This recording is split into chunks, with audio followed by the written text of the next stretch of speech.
Cooker விசில மறந்து உணவு வீணாகி போச்சா? இனி அந்த கவலையே வேண்டாம். வழங்குகிறோம் உலகின் முதல் விசில் கவுண்டர் குக்கர், புதிய அல்ட்ரா குரோனோ. அல்ட்ரா என்றால் ஆரோக்கியம். என் நெஞ்சில் குடியிருக்கும்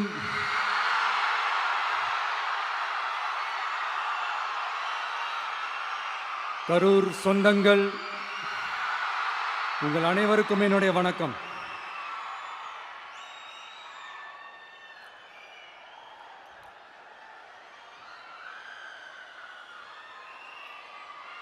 ஒரு மனுஷன் லைஃப்பில் எவ்வளோ பெரிய ஒரு உயரத்துக்கு போனாலும் மனசளவில் சில வலிகள், காயங்கள் அதை மறக்க முடியாது இல்லையா? எல்லார் லைஃப்லேயும் அப்படி தான், நமக்கும் அப்படி தான். நிறையா வலிகள், காயங்கள் எல்லாத்தையும் தாண்டி தான் வந்திருக்கிறோம். ஆனால் எல்லாத்தையும் விட ரொம்ப ஜாஸ்தியான அந்த வலியும் அந்த காயமும் எனக்கு அந்த கரூர் சம்பவம் தான்.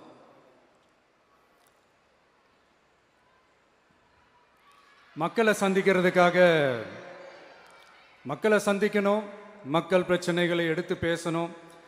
அதுக்காக தான் அந்த மக்கள் சந்திப்பு பயணத்தை தொடங்கி திருச்சி, அரியலூர், நாகப்பட்டினம், திருவாரூர், நாமக்கல், கரூர் அப்படின்னு சொல்லிட்டு போயிட்டு இருந்தோம். அரியலூரில் அந்த மீட்டிங் முடிச்சுட்டு பெரம்பலூர் போகிறதுக்கு முன்னாடி அந்த பெரம்பலூர் போலீஸ் எங்களை அலர்ட் பண்ணாங்க. சரிங்க, கூட்டம் கொஞ்சம் ஜாஸ்தியாக இருக்குது, லேட் ஆகிடுச்சு, வராதிங்க அப்படின்ட்டு. So we had no choice. Police சொன்னால் நம்ம அதை ஒபே பண்ணி தானே ஆகணும். அதே நேரத்தில் பெரம்பலூர் மக்களோட அந்த சேஃப்டியும் மைண்டில் எடுத்துக்கிட்டு ஒரு மன வலியோடவே திரும்ப போயிட்டோம். அதுக்கப்புறம் பெரம்பலூர் தொகுதி மக்களுக்கு மன்னிப்பும் கேட்டோம். அதே மாதிரி நாமக்கல் அந்த மீட்டிங் முடிச்சுட்டு கரூர் வரும்போது அந்த கரூர் போலீஸ் எங்களை அலர்ட் பண்ணியிருக்கலாம்ல.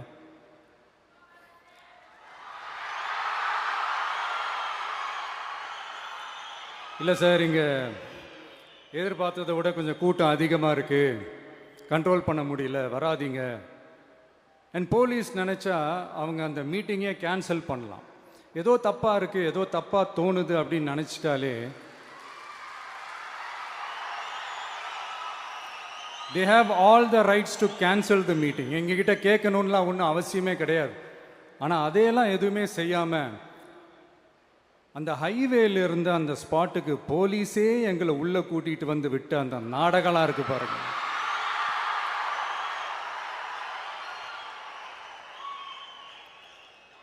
நம்பிட்டேங்க, முழுசாக நம்பிட்டேன்.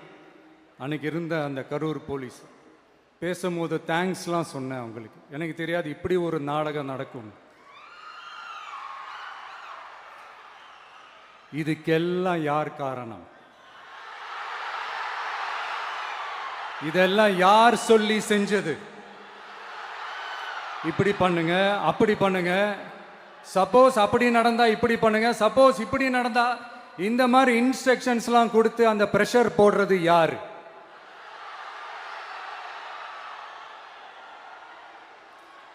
அந்த சம்பவத்தில் நம்ம யாரெல்லாம் இழந்திருக்கோம் தெரியுமா? ஒரு டிவியில் என் படமோ பாட்டோ வந்துச்சுன்னா, அம்மா விஜய் மாமா, அம்மா விஜய் மாமா அப்படின்னு சொல்லி அவங்க அம்மா கிட்ட சிரிச்சுக்கிட்டு அந்த டிவி ஸ்க்ரீனை போய் தொட்டு முத்தம் கொடுத்துக்கிட்டு என் அக்கா தங்கச்சிங்களோட தங்க பிள்ளைகளை இழந்திருக்கோம்யா. மழலை கூட சரியா வராதப்போ ஒரு பேப்பர் மேகசின்ல என் போட்டோவை பார்த்தா அது சிரிச்சுக்கிட்டு அந்த கள்ளங்கபடம் இல்லாத அந்த சிரிப்பு, அந்த கடவுள் மாதிரி இருக்கிற அந்த பச்சை பிள்ளைங்களை இழந்திருக்கோம்யா. என் அக்கா தங்கச்சி, அண்ணன், தம்பி, குடும்ப உறவுகளை இழந்து அந்த வலியோட இருக்கிற என்ன நீங்க ஏளனமா பேசுறீங்களா? என் மேல பழிய தூக்கி போடுறீங்களா? இப்படி ஒரு சம்பவம் நடந்துருச்சு. இது ஏன், எதனால, அதுக்கான பின்னணி என்னன்ட்டு அந்த வலியோட வீட்டில் உட்கார்ந்துட்டு இருக்கிறேன். ஓடி ஒளிஞ்சிட்டான்னு வர சொல்றீங்களா? வாயின்னு முன்ன இருந்தா என்ன வேணாலும் பேசுவீங்களா?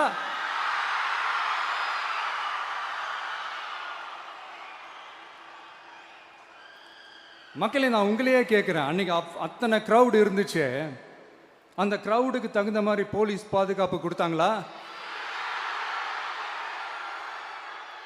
இந்த இடத்தை எடுத்துக்க சொல்லி நாங்க தான் சொன்னோம்னு ஒரு போலீஸ் ஆபீசர் பேட்டி கொடுக்கிறாரு. அதுக்கு என்ன அர்த்தம்? இவ்வளோ வலி, இவ்வளோ காயங்கள் கொடுத்துட்டு பழியை தூக்கி நம்ம மேல போட்டுட்டு அதுல ஒரு அரசியல் ஆதாயம் தேடுறீங்களேயா? இதுல வாய் கூசாம சட்டசபையில ஸ்டாலின் சார் நம்ம மேல திருப்பி விட்டு அங்க ஒரு அரசியல் செய்றாரு. அதுக்கு என்ன அர்த்தம்? நமக்காக வந்திருக்கிற மக்களை காக்க வைக்கிறதுக்கு நான் ஒன்றும் ஆதாயம் தேடுற அரசியல்வாதியெல்லாம் கிடையாது. மக்களுக்காக அரசியலுக்கு வந்தவன் இந்த விஜய். எனக்காக எல்லாமும் கொடுத்த என் மக்களுக்காக எல்லாத்தையும் விட்டுட்டு மக்களுக்காக மட்டுமே அரசியலுக்கு வந்தவன் இந்த விஜய். அவங்களுக்காக நன்றி கடன் செலுத்துறதுக்காக மட்டுமே அரசியலுக்கு வந்தவன் இந்த விஜய். உங்களுக்கு தான் இந்த விஜயை பத்தி நல்லா தெரியுமே. ஆனா நம்ம எல்லாருக்குமே இத்தனை வலிகள் காயங்கள் கொடுத்தவங்களுக்கு இந்த 2026 தேர்தலில் தக்க பதிலடி கொடுத்துட்டீங்க. ஆனா அது மட்டுமே பத்தாது மக்களே, அது மட்டுமே பத்தாது. காலகாலத்துக்கும் எழுந்திருக்கவே முடியாத அளவுக்கு நிரந்தரமான ஒரு பதிலடியை நீங்க கொடுத்துக்கிட்டே இருக்கணும்.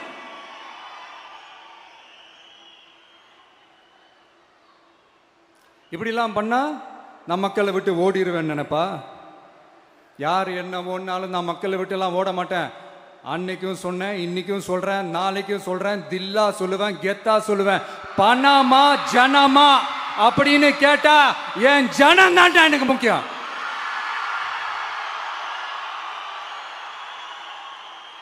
மக்களே, உங்களை விட எனக்கு இந்த காசு பணம் முக்கியமா என்ன? இவ்வளோ குறைகள் நம்ம மேல சொல்றாங்களே, இப்ப நான் சொன்ன மாதிரி அவங்களால ஓப்பனா சொல்ல முடியுமா? அந்த தில்லு இருக்கா, திராணி இருக்கா? ஒரு கிடையாது. ஆனா நம்ம மக்கள் அமைச்சு கொடுத்த நம்ம அரச குறைகள் மட்டும் டிசைனா மாடலா குறைகள் மட்டும் சொல்லுவாங்க. ஒவ்வொரு டிபார்ட்மெண்ட்லயும் அந்த பார்ட்டி ஃபண்ட்,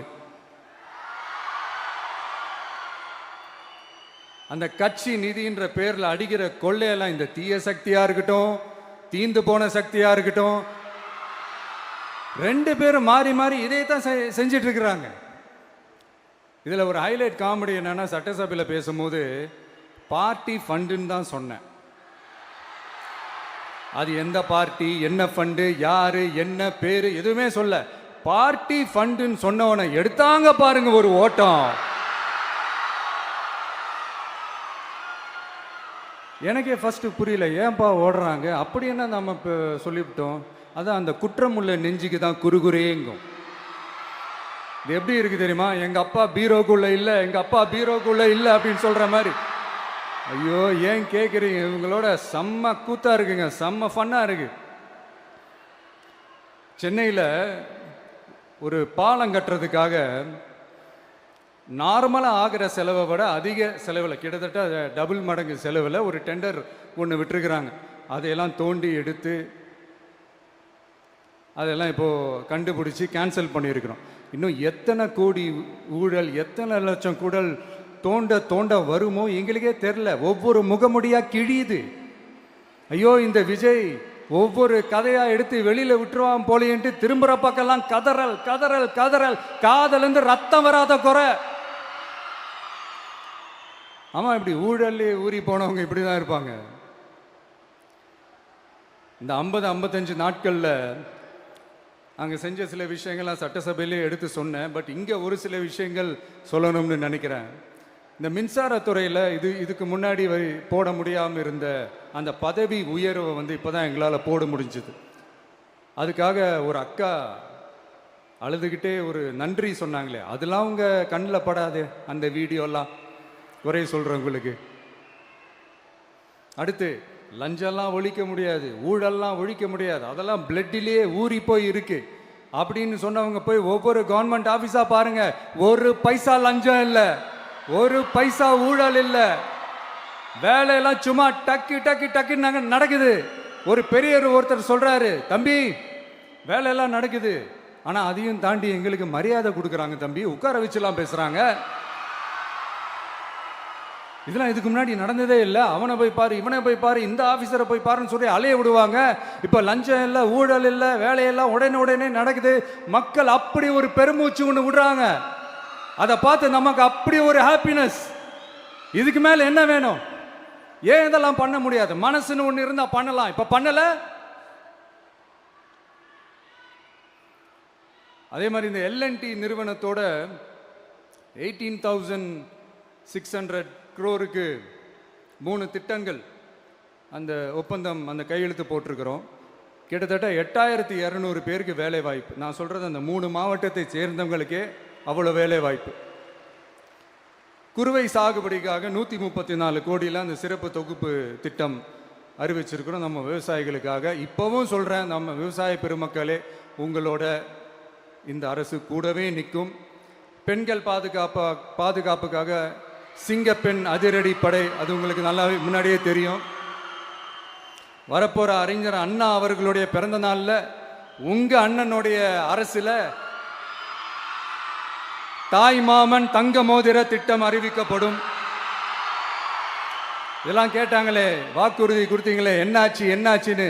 இந்த தீய சக்தி மாதிரி ரீல் தாய் மாமன்லாம் கிடையாது, ரியல் தாய் மாமன். எப்படி? ரியல் தாய் மாமன்.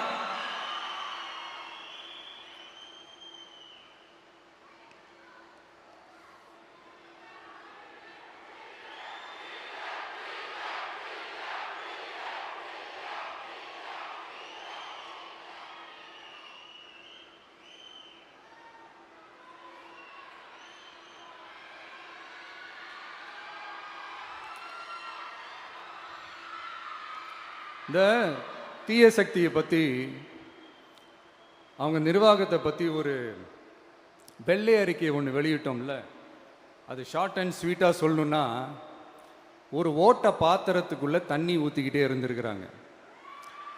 பாத்திரம் எம்டியாகவே இருந்திருக்கு, ஆனால் ஊற்றின தண்ணி தான் எங்கே போச்சுன்னு தெரில.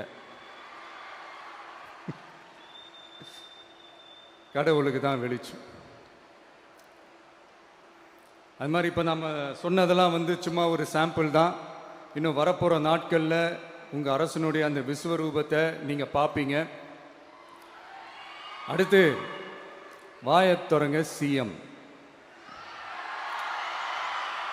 அடாடா, உங்கள் சிஎம் நெஞ்சிலேயே குத்திட்டு வந்தீங்க பாருங்க, அதெல்லாம் வேற லெவல். பேசுங்கன்றீங்க, பேசுனா எந்திரிச்சு ஓடிடுறீங்க. இனிமேல் பேச ஆரம்பிக்கிறதுக்கு முன்னாடி என்ன பண்ணணும் அப்படின்னா, ஒரு நண்பர் ஒருத்தர் சொன்னார், மாண்புமிகு பேரவைத் தலைவர் அவர்களே, எல்லா டோரையும் இழுத்து லாக் பண்ணுங்க அப்படின்னு சொல்லிட்டு தான் பேச்ச ஆரம்பிக்கணும் போல் இருக்கு. ஏன்னா பேசிட்டு இருக்கும் போது எந்திரிச்சு ஓடிடுறாங்க. 5 நிமிஷம் பேசினதுக்கே குளத்தூர்ல கொத்து பரோட்டா போட்டாங்க. இதுக்கு மேலே பேசினா மொத்தமாக முடிஞ்சிடும், பார்த்துக்கங்க. நாம் அரசியல் பேசினா விஜயெல்லாம் அரசியல் பேசலாமா அப்படிங்கிறது. சரிப்பா, நமக்கு எதுக்கு வம்பு, நம்ம பாட்டுக்கு நம்ம வேலையை பார்ப்போம், எதுக்கு அவங்கள பற்றி பேசிக்கிட்டு அப்படின்னு இருந்தால் விஜய்க்கு அரசியலே பேச தெரில அப்படிங்கிறது. இப்படியே மாறி மேகதாது அணையை பற்றி என்ன தெரியும், விஜய் அதை பற்றி பேசலை.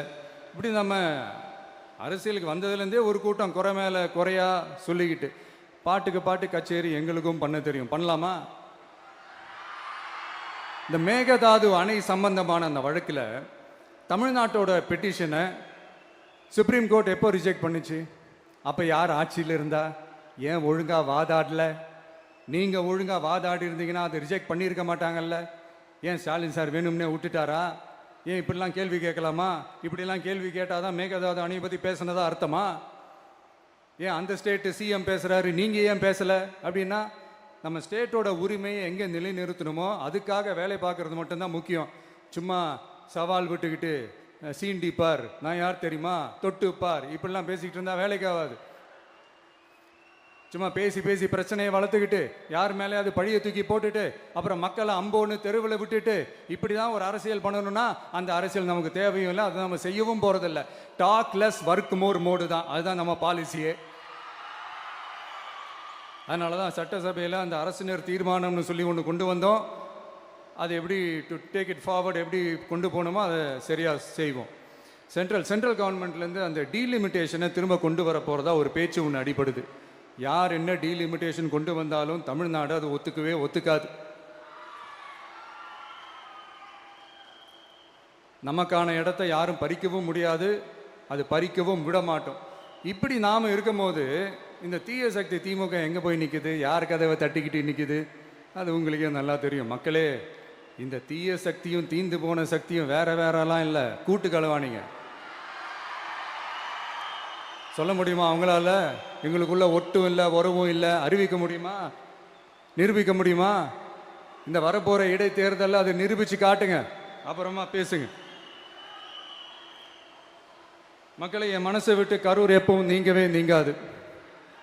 நமக்கு ஏற்பட்ட வேதனையான சம்பவத்தை, நமக்கு எதிராக நடந்த சதிய சூழ்ச்சியை இனி வர்ற ஜென்ரேஷனும் அவங்களுக்கு தெரியப்படுத்தணும்ல.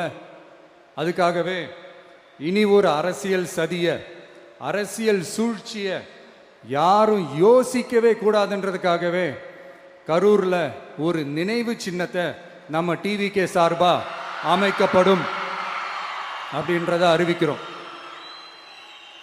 அப்புறம் கரூர்ல இருந்து ஒட்டுமொத்த தமிழ்நாட்டு மக்களுக்கும் சொல்றேன், உங்க டிவிகே அரசு உங்களுக்காகத்தான் உழைக்கும். அடிப்படை வசதிகளை முதல்ல நிறைவேற்றணும். ஒரு பக்கம் நிதி நிலைமையை சரி செஞ்சுக்கிட்டே, இன்னொரு பக்கம் அப்படியே நாம் சொன்னதில் ப்ரையாரிட்டி பார்த்து ஒவ்வொன்றா படிப்படியாக நிறைவேற்ற ட்ரை பண்ணுவோம். இது எப்பவும் உங்களுக்கான அரசாக தான் இருக்கும். இந்த விஜய் உங்கள் விஜயாக தான் இருப்பான். நீங்கள் உரிமையோட உங்கள் கவர்மெண்ட்டை நீங்கள் அணுகலாம். இந்த தீயசக்தி ஆட்சி முடிஞ்சு பொட்டிக்குள்ளே போனதுலேருந்து என்னென்னமோ பண்ணுறாங்க, இது ஏதோ பேசுகிறாங்க, சோஃபாங்கிறாங்க, வாஷிங் மிஷினுங்கிறாங்க. இந்த அரசியல் வியாபாரம் பண்ணுறதுக்கான அந்த வெண்டிங் மெஷினே அவங்க தான். யார்? இந்த திமுக. இதில் நம்மளை பார்த்து வாஷிங் மிஷினுங்கிறாங்க. எலெக்ஷனில் ஓட்டுக்கு காசு கொடுக்குற அந்த கலாச்சாரத்தையே, அந்த கல்ச்சரை அடித்து நொறுக்கி இருக்கிறோம். எலெக்ஷன்லேயே அப்படி வேலை பார்த்த நமக்கு எதுக்கு இந்த குதிரை, கழுதை, ஒட்டக பேரெல்லாம்? மக்களின் பக்கம். அப்படி இருக்கும்போது நமக்கு எதுக்கு இந்த பேரெல்லாம்? இந்த திருட்டு திமுக ஆட்சியை வச்சுக்கிட்டு ஊரடிச்சு ஒலையில போட்டு இந்த கொள்ளையை அடிச்சதுனால தான் உங்க கரூர் கம்பெனி ஓனர் ஒருத்தர் எங்க எங்க இருக்காருன்னே தெரியாம ஓடு ஓடு ஓடு ஓடு ஓடு ஓடு ஓடு ஓடு வராம் பாரு வேட்டக்காரன் ஓடினே இருக்கிறாரு. இன்னொருத்தர் ஃபாரின்ல போய் ஒளிஞ்சுக்கிட்டார். ஃபாரின் ஸ்டாலின் சார்ன்னு நினைச்சிட போறீங்க, அவர் இல்லை. எனக்கு எப்பவுமே ஸ்டாலின் சார் மேல ஒரு தனி பாசம் ஒன்று உண்டு. அவர் கிடையாது, இவர் வேற. சிங்கப்பூருக்கு செக்கப்புக்கு போனார்ல அவரு. இன்னும் தோண்ட தோண்ட எத்தனை பேர் மாட்ட போறாங்களோ தெரியல. உங்ககிட்ட யாராவது லஞ்சம் ஏதாவது கேட்டாங்கன்னா கொடுக்க முடியாது சொல்லுங்க, நான் இருக்கேன் உங்களோட. அப்படியே யாராவது ஃபோர்ஸ் பண்ணாங்கன்னா, இது எங்க மகன், எங்க புள்ள, எங்க அண்ணன், எங்க தம்பி, எங்க விஜய், எங்க விஜயோட ஆட்சின்னு ஸ்ட்ராங்கா சொல்லுங்க. மக்களை, நீங்க கூட இருக்கும் போது லஞ்ச ஊழல் மட்டும் இல்ல, அதிகாரத்தை வச்சு ஆட்டம் போடுற யாரா இருந்தாலும் அடங்கிடுவாங்க. இந்த கடமை, கண்ணியம், கட்டுப்பாடுன்ட்டு ஒரு காலத்துல கொள்கையோடு இருந்த கட்சியெல்லாம் இன்னைக்கு எப்படி இருக்கான்னு உங்களுக்கே தெரியும். அதாவது இந்த டிவிகே கட்சியோட தலைவரை எதிர்க்கிறதுல ஒரு நியாயம் இருக்கு. ஏன்னா உங்க பொழப்புல மண்ணள்ளி போட்டான். என்ன, இந்த ஊழல் லஞ்சம்லாம் பண்ண மாட்டேன்னு சொல்லி உங்க அரசியலையே ஒரு தெருமுனைக்கு கொண்டாந்து விட்டான். மக்கள் வேற அவனை தான் நம்புறாங்க. ஸோ இந்த விஜயை எதிர்க்கிறதுல ஒரு அரசியல் நியாயம் இருக்குது, அதை புரிஞ்சுக்கலாம். ஆனால் இன்னைக்கு இந்த விஜயை மக்கள் ஓட்டு போட்டு ஜெயிக்க வச்சு ஒரு தீர்ப்பை கொடுத்து மக்களுக்காக வேலை செய்யறதுக்காக முதலமைச்சராக உட்கார வச்சிருக்கிறாங்க. என்னமோ இன்னமும் நீங்க தான் ஆட்சியில் இருக்கிற மாதிரி. விஜய் கரூருக்கெல்லாம் போகக்கூடாது, விஜய் இங்க போகக்கூடாது, அது செய்யக்கூடாது, இது செய்யக்கூடாதுன்னு எனக்கு புரியலையே. ஆட்சியில் இருக்கும் போது தான் இவ்வளோ கட்டுப்பாடெல்லாம் போட்டீங்க, எஸ்ஓபிஸ்லாம் போட்டீங்க, ஸ்டாலின் சார் ஆப்ரேட்டிங் ப்ரொசீஜர்லாம் போட்டீங்க. இப்போவும் அதே பண்ணிட்டு இருந்தீங்கன்னா என்ன சார் நியாயம்? இல்லை நான் தெரியாமல் தான் கேட்குறேன். இன்னும் கனவுலையே இருக்கிறீங்களா? முதல்ல முழிச்சு வாங்க, ரியாலிட்டிக்கு வாங்க. உங்கள் ஆட்சியெல்லாம் வீட்டுக்கு போய் டிவிக்கேன்னு ஒரு ஆட்சி வந்து ரொம்ப நாள் ஆச்சு. ஒழுங்கா படி என்று சுப்ரீம் கோர்ட் ஓங்கி மண்டேலியே நறுக்கு நறுக்கு நறுக்கு என்று செம்மட்டியாலே அடிச்சும் இந்த திமுக முழிச்சிக்கல அப்படின்னா அப்போ கொஞ்சம் கஷ்டம்தான். வெற்றி தோல்வியெல்லாம் அரசியல் சகஜம் சார். அதுக்காகலாம் வெறி பிடிச்சி இந்த பதவி வெறி பிடிச்செல்லாம் அலைய தேவையில்லை. நல்ல விதமாகவே சொல்கிறேன், நியாயமான அரசியல் பண்ணுங்க. ஓ, அதுதான் உங்களுக்கு தெரியாதுல்ல?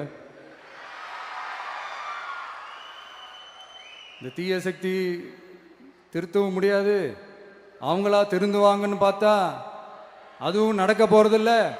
அதனால் வரப்போகிற இடைத்தேர்தலில் மக்களே இந்த தீய சக்தி திமுகவை நல்லா வெச்சு வெளுத்து விடுங்க. கான்ஃபிடண்டா இருங்க மக்களே, நல்லதே நடக்கும், வெற்றி நிச்சயம். மீண்டும் சந்திக்கும் வரை நன்றி, வணக்கம்.